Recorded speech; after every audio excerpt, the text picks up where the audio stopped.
નમસ્તે વિદ્યાર્થી મિત્રો.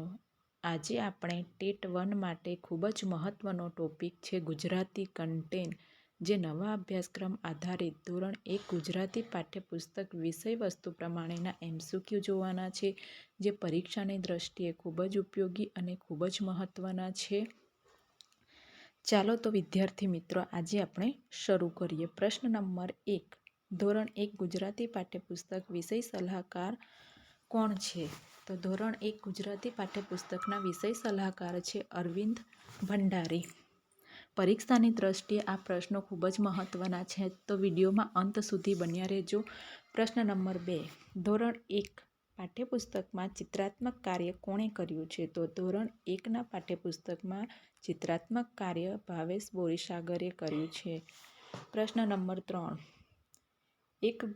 ધોરણ 1 ગુજરાતી પાઠ્યપુસ્તકના વિતરણ આયોજક હર્ષદ એચ ચૌધરી. તો ધોરણ 1 ગુજરાતી પાઠ્યપુસ્તકના વિતરણ આયોજક છે હર્ષદ એચ ચૌધરી. પ્રશ્ન નંબર 4. ધોરણ 1 ગુજરાતી પાઠ્યપુસ્તકના નિર્માણ સંયોજક કોણ છે? તો ધોરણ 1 ગુજરાતી પાઠ્યપુસ્તકના નિર્માણ સંયોજક છે ડૉક્ટર કમલેશ પરમાર. પ્રશ્ન નંબર 5.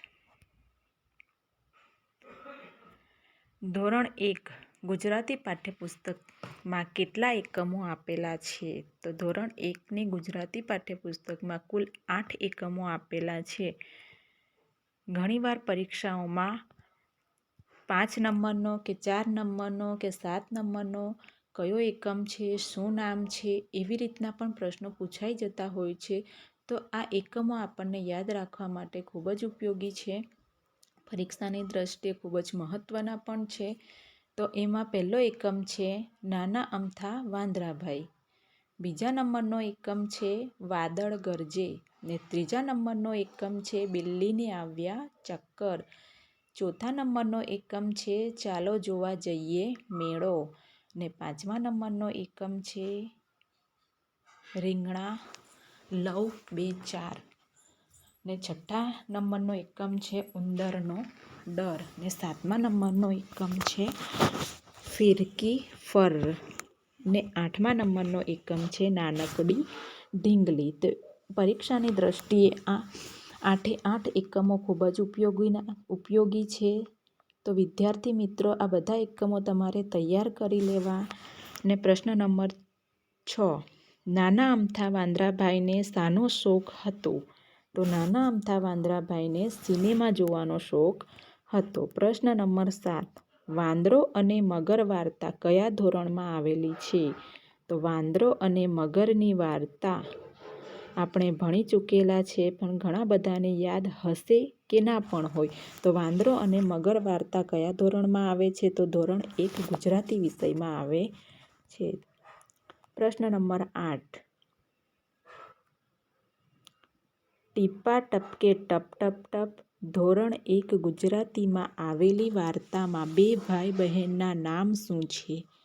તો ટીપા ટપકે ટપ ટપ ટપ ધોરણ 1 ગુજરાતીમાં આવેલી વાર્તામાં બે ભાઈ બહેનના નામ છે બકુલ અને છાયા. પ્રશ્ન નંબર 9. ધોરણ 1 ગુજરાતી એકમમાં બિલ્લીને આવ્યા ચક્કર બિલ્લી ક્યાં ફરવા જાય છે? તો ધોરણ 1 ગુજરાતી એકમમાં બિલ્લીને આવ્યા ચક્કર એકમમાં બિલ્લી તળાવ પાસે ફરવા જાય છે. તો વિદ્યાર્થી મિત્રો, તમને બધાને એવું લાગતું હશે કે આ કેટલા સામાન્ય પ્રશ્ન છે, જે આવા પ્રશ્ન પણ પૂછાઈ શકે પરીક્ષામાં. તો હા વિદ્યાર્થી મિત્રો, ઘણીવાર આવા પ્રશ્ન પૂછાતા જ હોય છે, અને આવા સામાન્ય પ્રશ્ન પણ આપણને નથી આવડતા. એટલા માટે આ બધા પ્રશ્નોને એકવાર વાંચી લેવા ખૂબ જ જરૂરી છે. પ્રશ્ન નંબર 10. એક લાકડી છૂટી વાર્તા કોની છે? એક લાકડી છૂટી વાર્તા હંસ અને કાચબાની ગુજરાતી ધોરણ 1માં છે. હંસ અને કાચબાની વાર્તા છે, અને ગુજરાતી પાઠ્યપુસ્તક ધોરણ 1ની આ વાર્તા છે. પ્રશ્ન નંબર 11. ચાલો જોવા જઈએ મેળો એકમ કયા ધોરણમાં આવેલો છે? તો ચાલો જોવા જઈએ મેળો એકમ ધોરણ 1 ગુજરાતીમાં આવેલો છે. પ્રશ્ન નંબર 12. અપ્પુ પહોંચ્યો મેળે વાર્તામાં કયા ગામની વાત કરવામાં આવી છે? તો અપ્પુ પહોંચ્યો મેળે વાર્તામાં હાથીજણ ગામની વાત કરવામાં આવી છે. પ્રશ્ન નંબર 13. અપ્પુ પહોંચ્યો મેળામાં વાર્તામાં મેળો ક્યારે ભરાય છે? તો અપ્પુ પહોંચ્યો મેળામાં વાર્તામાં મેળો ગોકુળ આઠમનો મેળો ભરાય છે. પ્રશ્ન નંબર 14. ઉંદરનો ડર એકમમાં કોની વાત કરેલી છે? તો ઉંદરનો ડર એકમમાં પોપટ, ઉંદર અને કાબરની વાત કરેલી છે. પ્રશ્ન નંબર 15. ઉડિયા રે ઉડિયા વાર્તામાં કોની વાત કરવામાં આવી છે? તો ઉડિયા રે ઉડિયા વાર્તામાં રંગબેરંગી પતંગોની વાત કરવામાં આવી છે. પ્રશ્ન નંબર 16. નાનકડી ઢીંગલી ગીતના રચયિતા કોણ છે? તો નાનકડી ઢીંગલી ગીતના રચયિતા છે રજીવ ગાબાણી. પ્રશ્ન નંબર 7. ઢગલો આપીશ મીઠી રેવડી વાર્તામાં છોકરીનું નામ શું છે? તો ઢગલો આપીશ મીઠી રેવડી વાર્તામાં છોકરીનું નામ શેલી છે અને એ વાર્તામાં લાલ પરીનો પણ ઉલ્લેખ કરવામાં આવ્યો છે. પ્રશ્ન નંબર 18. ધોરણ 1 ગુજરાતી પાઠ્યપુસ્તકની ઉપર શાનું ચિત્ર આપેલું છે?